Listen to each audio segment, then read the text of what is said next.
যুদ্ধের উত্তাপে মধ্যপ্রাচ্য যখন দগ্ধ, ঠিক সেই সময়ে যুদ্ধের মাঝপথেই ফিরে যাচ্ছে যুক্তরাষ্ট্রের বৃহৎ বিমানবাহী রণতরী ইউএসএস জেরাল্ড আর ফোর্ড।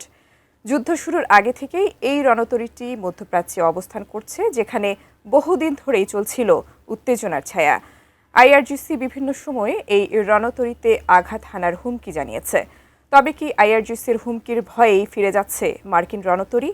এ নিয়ে বিস্তারিত থাকছে ফারিন রহমান প্রীতির প্রতিবেদনে।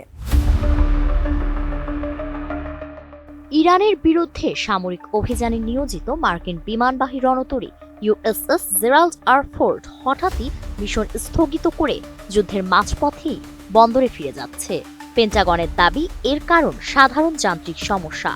রণতরীটির লন্ড্রি সেকশনে অগ্নিকাণ্ড এবং টয়লেট সমস্যার কারণে অন্তত 2 জন নাবিক আহত হয়েছেন। তবে বিশ্লেষকরা বলছেন বিষয়টি একেবারেই এত সরল নয়। এর পেছনে অন্য ঘটনারও ইঙ্গিত করছেন তারা।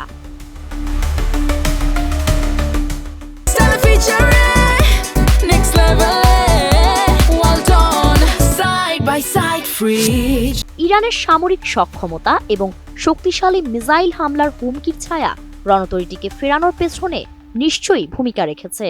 ইরানের প্রতিরক্ষা বাহিনী আইআরজিসি সরাসরি সতর্ক করেছে রণতরীটিকে সহায়তাকারী প্রত্যেক লক্ষ্যবস্তুতে আঘাত হানবে তারা। আইআরজিসির হাতে রয়েছে খোররাম শাহর 4 ও সেজ্জিল মডেলের ব্যালিস্টিক মিসাইল, যার হামলার রেঞ্জ 2000 কিলোমিটার। বিশেষজ্ঞদের ধারণা, এই মিসাইলগুলো সহজেই ইউএসএস ফোর্ডকে লক্ষ্য করতে পারত। আইআরজিসির অ্যারোস্পেস ফোর্ডের কমান্ডার ব্রিগেডিয়ার জেনারেল মাজিদ মুসাভি যুদ্ধ শুরুর পরপরই বলেছিলেন, আমরা মার্কিন রণতরীর উপর তীক্ষ্ণ দৃষ্টি রেখেছি, এটি আমাদের মিসাইলের রেঞ্জে আসার অপেক্ষায় রয়েছে। রিপোর্ট অনুযায়ী রণতরী ফোর্ড বর্তমানে লোহিত সাগর থেকে গ্রিসের ক্রিট দ্বীপের সুদা উপসাগরের দিকে যাত্রা করছে। গত ফেব্রুয়ারিতেও এটি লোহিত সাগরে যাওয়ার পথে যাত্রাবিরতি করেছিল। মার্কিন নৌবাহিনী রণতরীর বর্তমান অবস্থা ও এর সঙ্গী গাইডেড মিসাইল ডিস্ট্রয়ারগুলোর সম্পর্কে কিছু জানায়নি।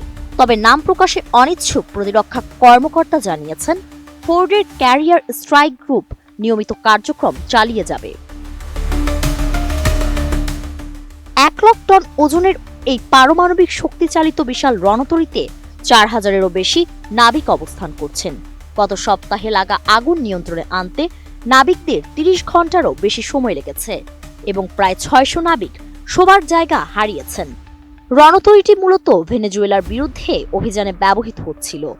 পরে প্রেসিডেন্ট ডোনাল্ড ট্রাম্প ইরানের বিরুদ্ধে সামরিক প্রস্তুতির অংশ হিসেবে এটিকে মধ্যপ্রাচ্যে মোতায়েনের নির্দেশ দেন। গত বছরের জুন থেকে রণতরীটি মোতায়েনের সময়সীমা কয়েক দফায় বাড়ানো হয়েছে, ফলে এটি নির্ধারিত 6 মাসের তুলনায় অনেক বেশি সময় সমুদ্রে অবস্থান করছে।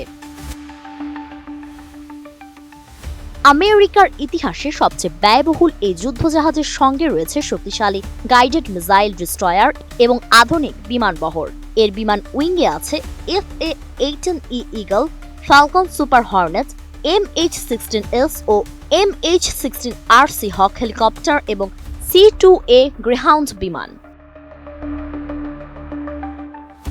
আনুষ্ঠানিকভাবে সমস্যাগুলোকে শুধুই যান্ত্রিক ত্রুটি বলা হলেও বিশেষজ্ঞরা বলছেন, ইরানের সামরিক সক্ষমতা এবং শক্তিশালী মিসাইল হামলার হুমকির ছায়া রণতরীটিকে ফেরানোর পেছনে নিশ্চয়ই গুরুত্বপূর্ণ ভূমিকা রেখেছে। ফারিন রহমান প্রীতি, ATN নিউজ।